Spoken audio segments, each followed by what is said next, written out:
What's good, y'all, and welcome to my review of The Last of Us Season 1. I believe we've already gotten confirmation that Season 2 is going to be happening. Hell, I've been hearing stuff that apparently they might even start shooting that one later this year, which would be pretty crazy and interesting considering you guys know in The Last of Us Part 2, there's like a huge 5-year time skip in that game where Ellie goes from about, what was it, 13, 14 during the events of the first game to about 19 in the second game, which is funny because Bella is already 19 right now, but she looks 14, so yeah.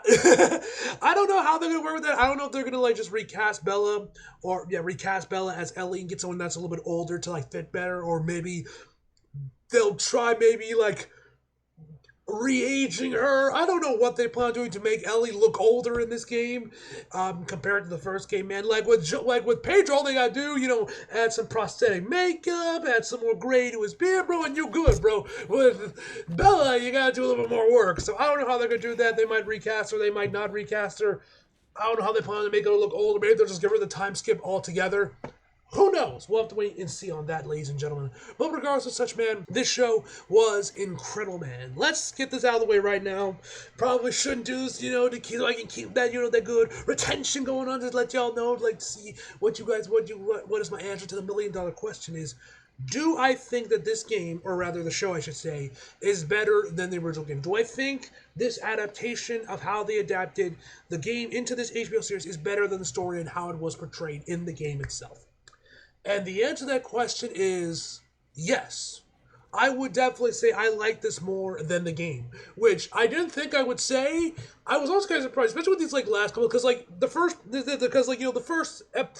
first 2 episodes, 3 episodes, we were off to the races. The show was incredible, man, and everything. And I won't lie. I don't know if anyone else follows it, but I feel like around the middle part of it, it did start to slow down a little bit. I wasn't as enthusiastic or as excited or loving the episodes as much as I was, say, the first 2 episodes.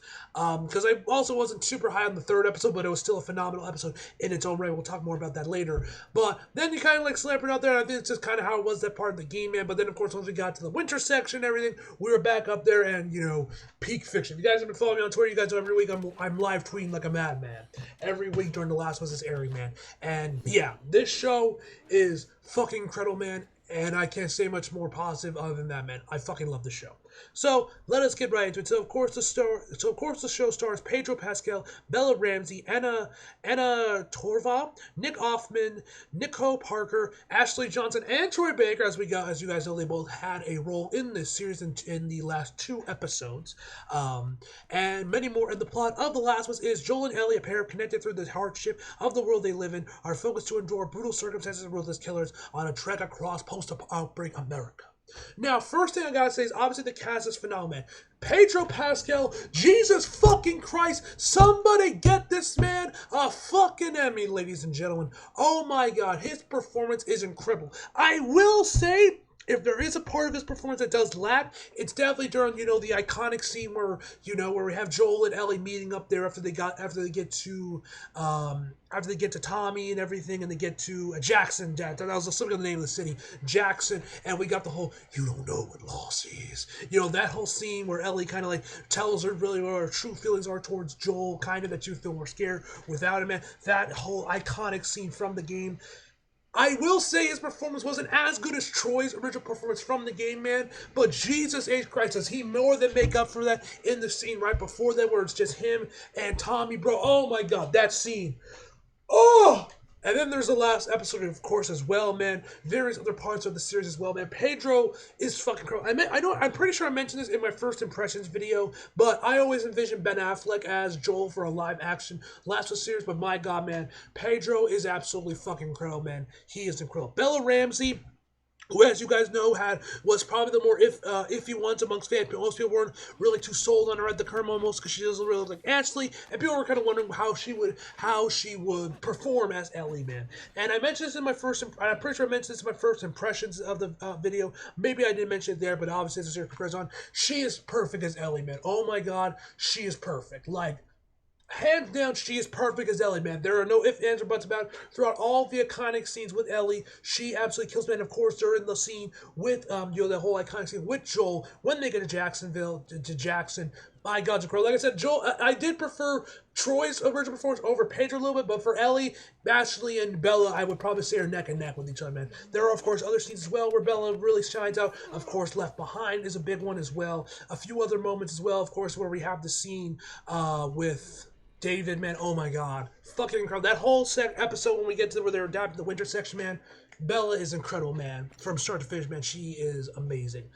Troy and Ashley in the episodes they are in the episodes they are in from episode 8, episode 9. I don't want to get too deep into their overall roles just yet in the spoiler-free discussion of this review. I want to save that for the spoiler discussion, but both of them fucking incredible, especially Troy, man. Troy, he looked amazing, man. I mean, looked like shit, man, but my God, his performance was incredible, man. But yeah, the cast as a whole, man, phenomenal, man. Now, obviously, as you guys know, they did make a handful of changes to the game, and more than not, almost all of them, I would have said, enhanced the game in some way.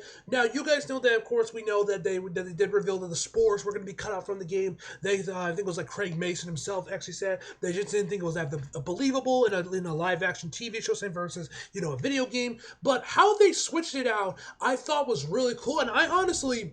I guarantee you, man, I have a good feeling that Neil is going to put this in as a gameplay feature in The Last of Us Part 3, which, because we all know it's coming out pretty much, basically everything's been saying that's good, that they are working on Last of Us Part 3.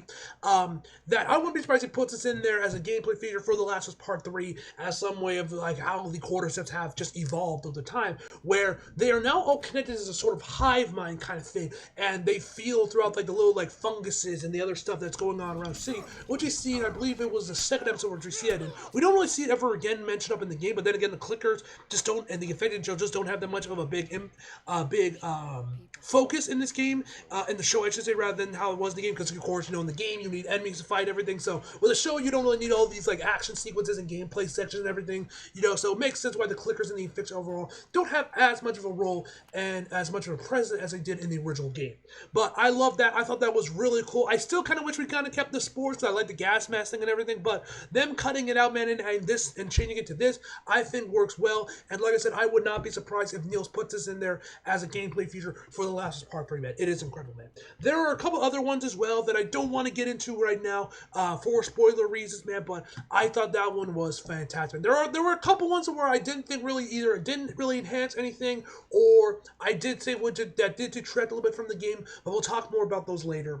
But yeah, most if not all of the additions and changes they made to the original game, I almost always preferred them, and I thought they almost always enhanced the experience of The Last of Us.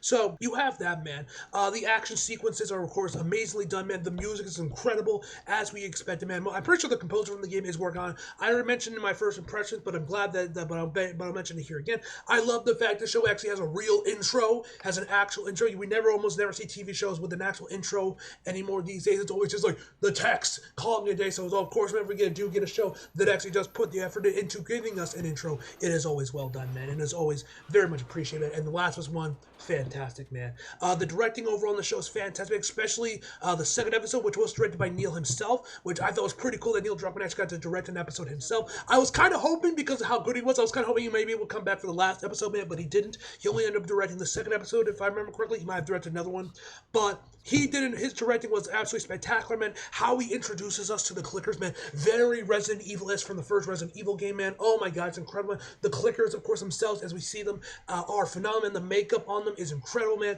And the clickers just look overall just phenomenal, man. The infected in general, man, look incredible. But man, whenever we do get to see it, man, the makeup it's phenomenal, man. Like seriously, shout out to everyone on the makeup team that worked on this show, man. They all deserve a raise and they all deserve a pat on the back, man. And which, as you guys know, they are the same team from Chernobyl with Bond here. Which actually, I think it was around episode 3 or episode 4 of the show. Is actually when after I watched it, I was like, fuck this, I gotta watch Chernobyl, and then I just binged onto Chernobyl, which is a phenomenal show. It's alright, man. Not as good as The Last of Us, man, but it's a phenomenal show. And it's alright, and my God, the makeup in that show, man, holy shit. You can see why this team was brought back for The Last of Us, man. Oh my God, man. Phenomenal show. It's already. If you have not seen Chernobyl, it is an amazing show, man. So definitely check it out if you guys have not already. It is amazing in its own right. So anyway, as I was saying, man, Neil's directing that episode was phenomenal. I wish he kind of went back and directed another episode, man, but he did a phenomenal job there, man.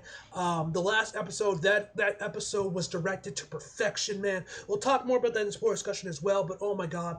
phenomenal work there, man. And I already mentioned the winter section, man. That I thought was also really well done, man. And just yeah, it's kind of hard to talk about the show because there's so much of it I want to talk about, man. But a lot of it is dealing with spoilers, and I don't want to try, and I don't want to spoil people too much, man. But yeah, as far as negatives I did have with the show, man, I already mentioned how the show I think did kind of like fall off a little bit, not too much, but I definitely wasn't enjoying the episodes from about 3 to maybe about 5-ish, I would say, maybe even 6. Don't know for sure, but definitely around that point, I was definitely enjoying the episodes a little bit less than I was the previous episodes, man. But once we got to like the winter section and everything, man, and Jackson, we were back up to the races, man, and I was screaming peak fiction. Or peak cinema, I should say. But yeah, one thing I will say that I definitely did have a problem with is with episode 3. Now, before y'all start coming at me and say, "Oh, Glenn, you're a homophobe," this, that, third, listen to me. Let me explain. It has not the whole thing with Bill, because first off, I actually did ask, like, hey, was Bill gay in the video game too? And people were pointing out, saying that yes, he was. They were actually pointing out to the porn magazine, which I didn't even know was a gay porn magazine, man. It's very much a blinking you miss it type moment. But of course, when people pointed out, I looked at it, man, and oh yes, they definitely, yep, it is a gay porn man. But in the show, man, they leave nothing to interpretation. You know that Ellie is indeed looking at a gay porn man, and of course, there's other lines in the game, man, that definitely do lead that he was indeed gay, and they were partners and everything, man. And the episode itself I thought was fantastic, man. And I overall love the relationship they have there with Bill, man. That was funny, man. Because the government are all Nazis, that scene kill, man. I thought the relationship was really well done. My only problem with that episode is I wasn't a fan of how it ended. And mostly because I loved Bill's section in the game, and the entire time when we were getting his backstory and everything, I thought, oh, okay, we're getting his backstory, man. This is going to lead into his section. This is going to give us more context to his character, man. I can't wait till we get there. We'll see the bloater and everything.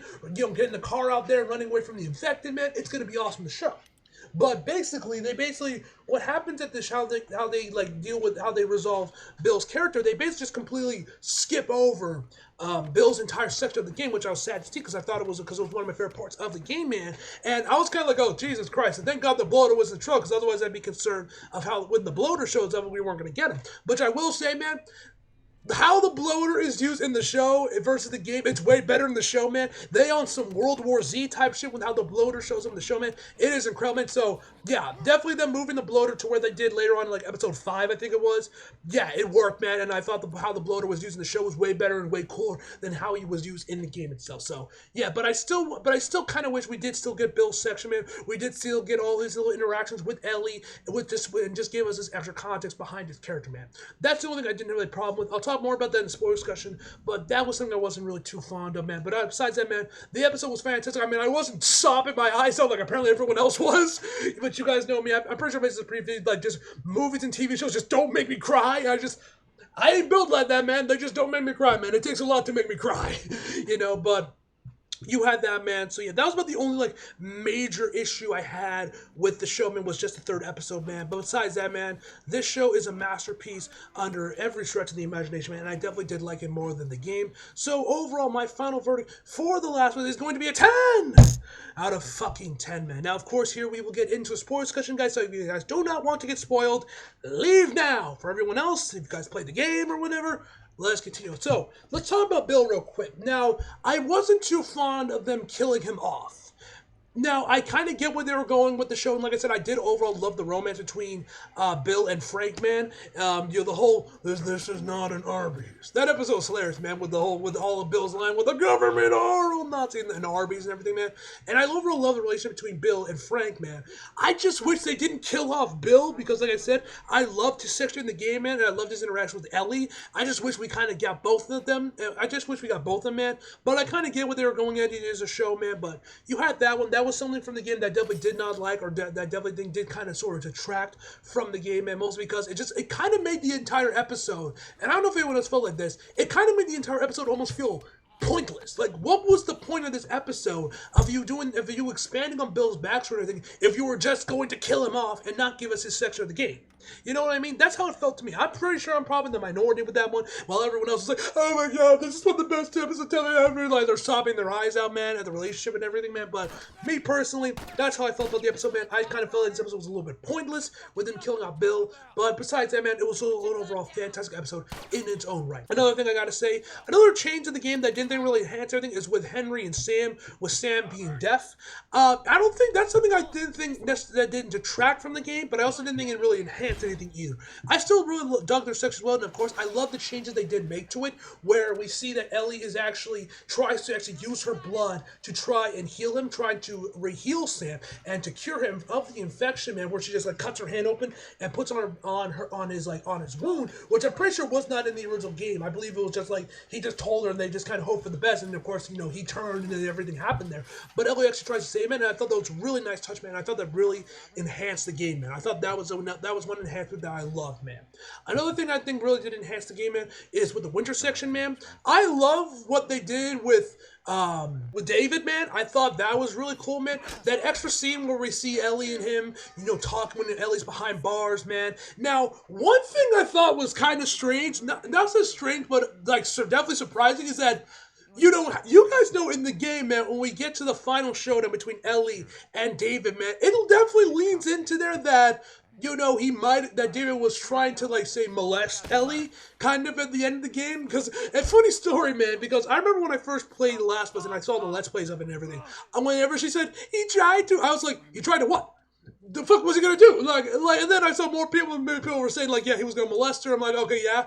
But in the show, man, they leave nothing to the imagination, man. Like, you have the whole scene where Ellie is inside the cage as David's talking to her and it brings her food and everything, where I don't know if he meant to make this sound as creepy as it was, and I don't know if this is just because I played the game and I know what was gonna happen there, but I'm like, bro, this sounds really creepy. And then, of course, when we get to the actual showdown itself, bro, they leave nothing to the imagination. They tell you, yeah, he was gonna rape her. He was going to molest Ellie, man. Like, I remember when I saw them when they were, like, really going in with them, like, god damn, I didn't expect them to, like, be, like, this obvious with. I thought they were like, we are not leaving anything to the imagination, man. And I also kind of liked that they just kind of like let this thing extend in the scene of Ellie just chopping the shit out of David, man. I'm like, yeah, chop him up, man. That whole scene was beautifully done. My only problem with the scene, man, is I don't like how they changed it with how Joel finds her, because you guys remember in the game, Joel gets to her while she's midway through chopping up David, and she's like, get the fuck off me, and all that whole thing in that scene. Oh my god, it's perfect, man. While in the show, man, she chops him up, finishes up the job, man, gets outside there, and that's when Joel finally catches up with her. Now, at first I kind of wondered, like, why did they change this, man? I felt like it flowed a lot better in the game compared to how it did in the show. But then I actually saw a clip. I think Troy Baker might share this on his Instagram. I haven't actually listened to the podcast itself, man. I do want to, man, just to see more, like, little behind the scenes stuff there. Of course, we know that that Dina has also kind of, like, been teased a little bit in the show as well, which was pretty cool to see her, man. If that is indeed Dina, which it seems like it is. But they did mention why they changed it, where they just thought it didn't really work to have that whole scene while they were inside a burning building. And of course, how did Joel get in the building and everything? How they explained it did make sense why they changed it, and I understand why they changed it. But I still would overall say I prefer the game. I just think the scene flows a little bit better when Joel catches her, like, right in the middle of it versus her kind of like walking out there and then Joel catches up with her, man. I don't know if anyone else feel like that, but that's personal. But I did like them like expanding and extending the scene of Ellie chopping him. That I thought was a nice touch. I did like that. I did like them expanding on that, man. Then of course you have the whole scene with David and Joel when Joel just like breaks down in front of Tommy, telling him he's just scared of losing Ellie because of he scared to death when we see him like where he's almost about that heart attack, man. And oh my god, and Pedro's just like letting out his entire soul in that entire scene, man. How he's almost gone deaf and everything. Oh my god, that scene is perfect, man, perfect. And then of course you have with Troy Baker and and Ashley Johnson. Troy Baker plays one of David's men, and I thought his performance was fantastic. I love how tired he looks in the show, man. Troy Baker did an amazing performance, man. And it was pretty cool that Ellie's actually the one that kills him off, man. I was really hoping that he was the one that would be in the chair, that Pedro would drive his knee, his knife into his knee, and be like, because you guys didn't know, in the game, man, the guy that was actually playing that character that Joel was interrogating was actually Nolan North, who you guys know is Nathan Drake. And I'm like, damn, Nolan sure has a fucked up way of casting the torch, man. So I was really hoping that it would be Troy Baker in there, man. That's kind of how they would pass the torch in the game, from game Joel to TV Joel, man. But we didn't end up getting that, man. And then, of course, as you guys know, Ashley Johnson plays Ellie's mom, which is, first of all, meta as fuck, but I loved her performance, man. Both her and Troy did an amazing job with their performances, and we do finally kind of get a reason for why Ellie is immune, which has definitely been, like, the biggest theory and the biggest question mark of the entire last series. Like, why is Ellie immune? What makes her so special? Where it seems like that she got that because Ellie's mom got infected while she was still pregnant with her, that the cordyceps virus, I guess, infected to her, but I guess at a much smaller rate of it compared to Ellie, compared to how it had affected his mom. And because of how small it is, it kind of messed with the actual cordyceps virus itself, thinking her that she's already one of them, when in fact which is how she's immune, because she already has them in her brain, but it doesn't really do anything to her. And that's why the cordyceps, because they already think that she is infected with the cordyceps virus. So I thought that was pretty cool, and it was nice that we finally got an explanation on how Ellie is indeed immune. The Left Behind episode I thought was really well done, man. I love the fact that the arcade game is MK2, man. I liked how they changed that up, man. I overall like the dynamic between Ellie and Riley, man. I forget who plays Ellie, or Riley, excuse me, Storm Red. She's fantastic, man. Loved her performance, man. I do wish they kind of expanded on that, because I'm pretty sure there was a part of the game around the end of it that they did skip out of the show that was in the game, man, that I think might have explained how Ellie even got out of that mall and everything with Riley. I could be wrong on that one, but I think there are some parts of the game of the Left Behind DLC that they ended up cutting out of the show. I might be wrong there, correct if I'm wrong in the comments, but yeah. So then of course we have the actual main scene itself, when Joel is in his one-man army fighting off against the Fireflies to rescue Ellie, man. Oh my god, that entire section is directed to perfection, man. Oh my god, it is beautifully directed, man. Looked incredible, man. Phenomenal work, man. Absolutely incredible, man. So yeah, I think that's about everything. And that whole last section where we get the scene where Joel says, "I swear," and oh my god, once again, Pedro's performance is incredible, man. Bella is incredible as well, man, when she says, "Okay," that whole scene, perfect, man, perfect. So yeah, I think that's about everything that I wanted to talk about the last one series, man. There's probably some stuff I'm missing out. Oh, and the new villain they introduced in the show, I thought she was pretty cool as well. I liked her character as well. And yeah, I think that's about everything that I wanted to talk about the last. I feel like there's probably something I'm missing, man, but I think I talked about everything I wanted to talk about, man. But yeah, overall, almost all the additions to the show, man, I thought were better, which I thought enhanced the original game, man, and I thought this show was overall phenomenal, and I definitely did like it more than the original game, man. But yeah, I think that's everything I want to talk about, man. So yeah, I'm going to end this video off here, guys. So I remember giving my final verdict and everything, so hope you guys enjoyed the video. Like if you did, subscribe if you're new. Follow me on my socials if you feel like it. Links down in the description box below. And as always, come back for more. See you guys next time.